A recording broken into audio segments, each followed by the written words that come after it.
talent nous intéresse. 14h, 16h, Brigitte Lahaie, Sud Radio. Avec Anne-Laure Buffet qui était avec nous, formée à la PNL et à l'analyse transactionnelle. On va évoquer donc avec vous, bien sûr, sur Sud Radio, la violence dans le couple. Et on commence avec Vincent. Bonjour Vincent. Merci de prendre la parole. Bonjour mesdames. Bonjour Vincent. Je tenais d'abord à vous dire que je suis très content de vous avoir au téléphone puisque j'écoute parfois votre émission, Brigitte.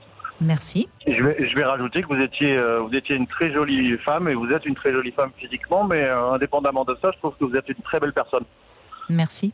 Je trouve que vous faites preuve de beaucoup de patience et beaucoup de psychologie avec vos interlocuteurs et je trouve que votre émission est très bénéfique.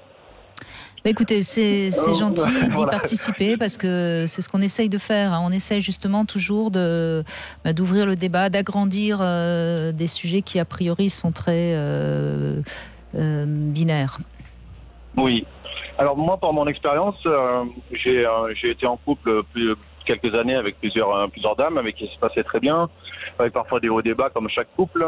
J'ai vécu des périodes de crise où il y avait des disputes assez violentes. Et violente verbalement, j'entends. Mais j'ai eu l'impression, et parfois dans quelques situations, l'impression que je pouvais, moi aussi, bien que je déteste ça, mais être violent avec ma compagne. Et j'ai vu parfois dans ses yeux la peur que je le sois, donc je peux apporter, en effet dire que même si on ne l'est pas à la base, violent, j'entends, les situations et les provocations qu'on peut faire l'un et l'autre peuvent nous amener effectivement à commettre l'irréparable. Moi, je ne l'ai pas fait, bien heureusement, mais je sais que j'ai parfois été à deux doigts de pousser la personne ou d'avoir un geste bien plus violent. Et j'ai pu voir dans les yeux de ma compagne la peur parfois que ça arrive. Alors, ça dure une demi-seconde, mais effectivement, ça peut très très vite déraper, même si on n'est pas quelqu'un de violent au départ. Donc, de toute façon, dans le couple, il y a beaucoup d'émotions. Oui. Et forcément, les émotions sont parfois, quand il y a justement une dispute ou une crise, les émotions peuvent s'emporter. Enfin, l'émotion, on le sait, on n'a pas de contrôle sur son émotion, surtout quand c'est la peur, la colère. Ça peut prendre des proportions beaucoup plus grandes. Mais ce que je suis ravie que vous témoigniez, Vincent, encore une fois. Dans les crimes qu'il y a dans les couples, il y a des hommes qui sont des vrais salopards et qui savent très bien ce qu'ils font et qui sont dans un machisme et qui méritent réellement d'être punis.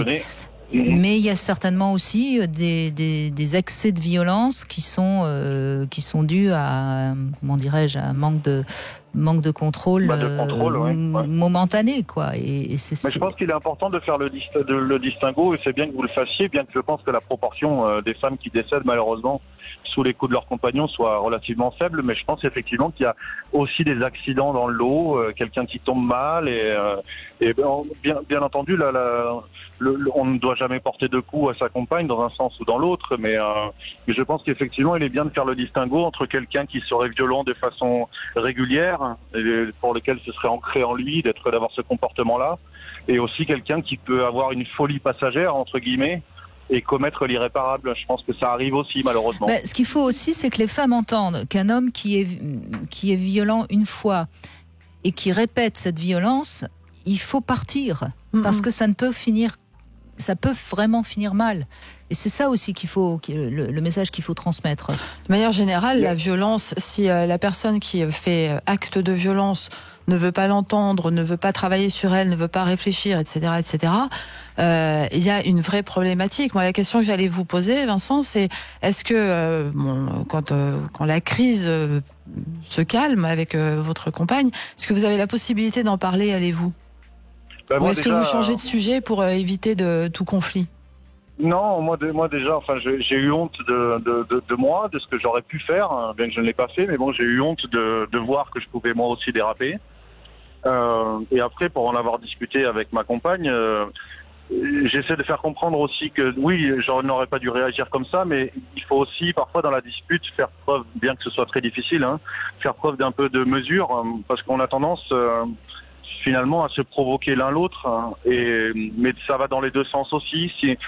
C'est très dur de garder son calme dans cette situation-là. Vous voulez dire que vous avez eu la sensation dans les moments où vous avez failli, si je puis dire, vous avez eu la sensation qu'elle vous cherchait? C'est-à-dire que je pense que les deux protagonistes ont tendance à faire de la surenchère, ce qui peut amener à un débordement qui ne doit pas avoir lieu, d'accord, mais après, parfois, on a tendance à en rajouter, et ça peut conduire malheureusement à ce type de situation. Bien qu'il faut savoir se contrôler, je suis d'accord, mais parfois dans un sens ou dans l'autre, parce qu'il y a aussi des Mais moi, je suis ravie de votre témoignage, Vincent, parce que moi, c'est vraiment ma conviction, c'est-à-dire qu'il faut apprendre aux hommes à contrôler leurs forces violentes, et il faut apprendre aux femmes à ne pas aller chercher la confrontation corporelle face à un homme, parce qu'on est pratiquement sûr de perdre. Oui, et puis pour compléter la discussion, j'ai été également j'ai eu une femme qui a traversé ma vie, qui elle-même avait été une femme battue, et je sais que pour avoir discuté avec elle, au départ, quand elle était avec ce garçon, qui était quelqu'un de violent continuellement, malheureusement pour elle, elle avait le sentiment au départ que pour l'avoir vu violent avec d'autres, mais pour la protéger, elle avait l'impression de bénéficier de sa protection, jusqu'au jour où la violence dont il faisait preuve s'est retournée contre elle. Mais au départ, comme c'était quelqu'un d'assez fragile, elle s'est rapprochée de cette personne-là en pensant qu'il allait pouvoir la protéger, sauf que malheureusement, c'était quelqu'un qui certainement n'était pas bien avec lui-même. Et un jour, la violence s'est reportée contre elle. Donc parfois aussi, on est attiré par des personnes pour des mauvaises raisons aussi. Ça peut arriver de se faire leurrer par des choses. Bon, bien souvent, c'est qu'on est soi-même un peu fragile. Mais il y a parfois des dames qui peuvent être attirées par ce type de personnage-là. Et il faut faire attention. On dit que l'amour rend aveugle, mais je crois que dans ce cas de figure, ça porte bien son nom.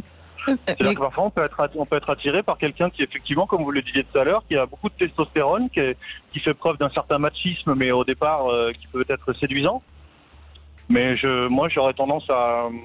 Mais Vincent, je suis d'accord avec vous, mais c'est là où effectivement c'est tout un travail de formation et de prévention que nous avons à faire auprès des enfants. C'est-à-dire que cette femme dont vous parlez et beaucoup d'autres qui confondent finalement force, protection et violence qu'elles ont même pu observer. Alors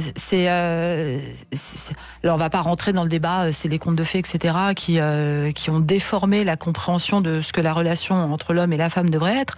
Mais il n'empêche qu'il y a encore tout un travail à faire auprès des petites filles, auprès des petits garçons, auprès des adolescents, auprès des jeunes adultes, pour arriver à faire comprendre que la force, la violence et la protection sont des choses qui sont complètement différentes. On n'a pas besoin d'un homme violent qui va taper du poing sur la table pour se sentir protégé. Donc si elle va le chercher, c'est qu'il y a aussi une problématique qui n'excuse en rien le comportement de monsieur, mais elle a une problématique en elle qu'il va falloir aussi qu'elle règle. On parle de tout ça avec vous, bien sûr, et merci beaucoup, Vincent. Je crois que c'est des témoignages comme le vôtre qui montrent à quel point c'est complexe et qu'il faut vraiment ouvrir le débat sans avoir peur de dire des choses qui sont peut-être pas tout à fait politiquement correctes en ce moment. Merci beaucoup, Vincent. On se retrouve dans un instant avec notre Sexy News.